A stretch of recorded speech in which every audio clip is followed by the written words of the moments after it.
Creating a warm and inviting landscape is a challenge anywhere you go, especially when you look at commercial buildings.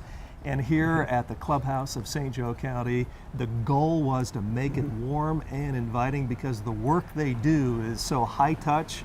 It's warm, it's inviting to those that come. And Mark, you've knocked it out of the ballpark. Congratulations, man. Well, thank you. And we worked with the group here, and they had a lot of input as what they like to have as the landscape plans, and we included a lot of their ideas. And what we're going to share with the viewers today is phase one of many different phases. We created a master plan, and we're working towards an overall goal. That is great. Well, again, warm and inviting is a bit of a challenge, isn't it, with any commercial facility? It is, and we wanted to go with a bark ground cover. It goes along with that inviting type of look and feel. And we've got a lot of perennials here, which are going to supply non-stop color. We've got spring blooming, summer blooming, fall color, and equally important here in Michiana is winter interest. And you really put to use those boxwoods that we love showing off. Yes, Craig, you're going to see them in many different areas.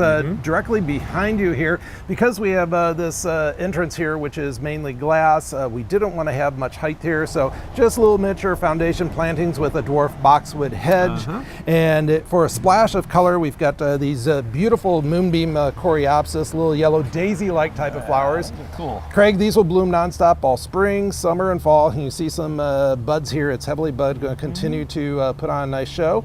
And these are adding a nice contrast of color to this beautiful red Japanese lace leaf maple. Kind of a nice wow by the front entrance. And a layered look here as well, right? You got it. All right. Yes. I love it. What else, Mark? Well, we had some blank canvases here, and kind of a challenge because we have these narrow areas. And so we grow these espalier flowering crabs, and this blooms with pink colored buds opening up to white flowers in the springtime. Then another display of color in the fall when the leaves turn bright gold. And so in between that show, then we've got our perennial flowers. You can see a repeat of the coreopsis here to give us some color at the time of the year when the crab is not blooming. More boxwoods here, right? Exactly. Again, because we've got this window, we wanted to let plenty of sunlight to come inside there. Didn't want to block the view, but nice little dwarf hedge there that provides year-round winter interest because of being an evergreen.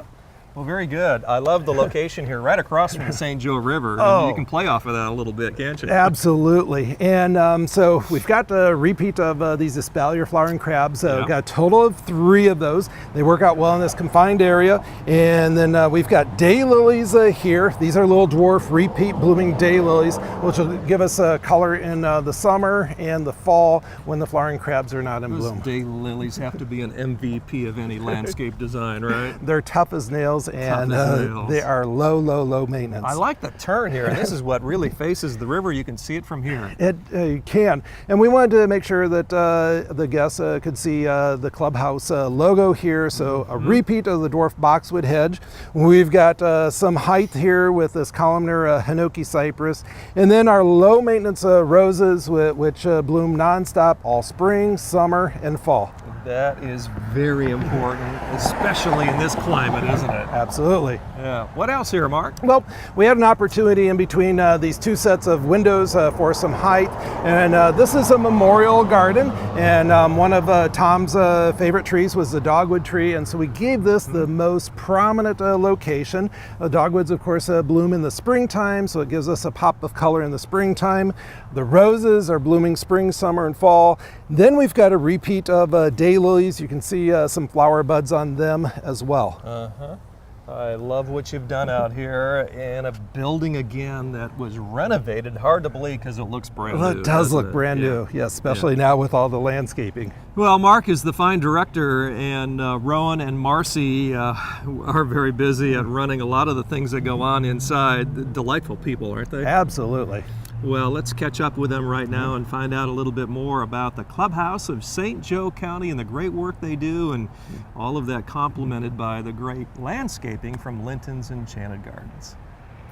Rowan and Marcy join us now from the Clubhouse of St. Joe County. Guys, good to see you. Rowan, this is a beautiful facility here, but it's an organization, the Clubhouse. It's been around for a while. What exactly do you do, Rowan? Sure. So the Clubhouse is a community of support for everyone in the community who has a psychiatric diagnosis. It is a place to go and be and to feel welcome. And we also work with folks to help them get into jobs and get into education programs and get moving forward with where it is they want to go in their life. That is outstanding work. Congratulations on your commitment to helping people that way. And Marcy, this organization's been around for a little bit, but the building is fairly new, isn't it? Yeah, so we moved into this building in October of 2016.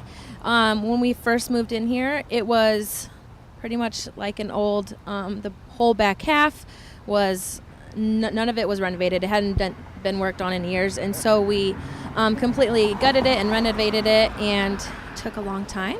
But we're finally here, and we love it. We were at a church before, renting out of a church, and now we have our own space. And the members feel like it's theirs, and they own it, and makes them feel like they have ownership of a place, which is really awesome. Yeah, so it's a renovated property. I thought it was brand new by the looks of it. It looks great. No, it was we renovated it. Yep. Well, that's even more impressive. A lot of our members actually were able to help with the renovation process, which made them feel really good about A themselves. little bit of ownership there. Yeah, definitely. Well, Linton's has been very instrumental as well in the remake of this property. And Rowan, what are some of the things that Mark and his crew has done here that really has impressed you? Well, making the outside look as beautiful as the inside. Everything, the new landscaping really enhances the curb appeal. So when someone arrives here, they feel like they're stepping into a really beautiful place. Fantastic. What's maybe your favorite one or two things, Marcy, about what they've done here? So I really like the standout roses. They really pop. And then also the dogwood tree that was planted actually in memorial of someone. So that was really cool. Very good. Well, Mark's going to come on. Mark Linton, you've got a little presentation here. I do, and Rowan and Marcy like to thank you and your entire organization for including us and being a part of this amazing program that they've got here, and we appreciate also the opportunity to share this with all the viewers out there. Very good. Well, guys, thank you so much. This is beautiful. You got a place for it somewhere inside, Marcy? Oh yeah, definitely. We'll have one of our members find the perfect place for it. Okay, So very good. Well, yeah. thank you so much, Rowan. Thank you. Thank you kindly. The Clubhouse of St. Joe County, very vital work and a beautiful new look here thanks to Linton's Enchanted Gardens. Much more coming up. Stay with us. We'll be right back.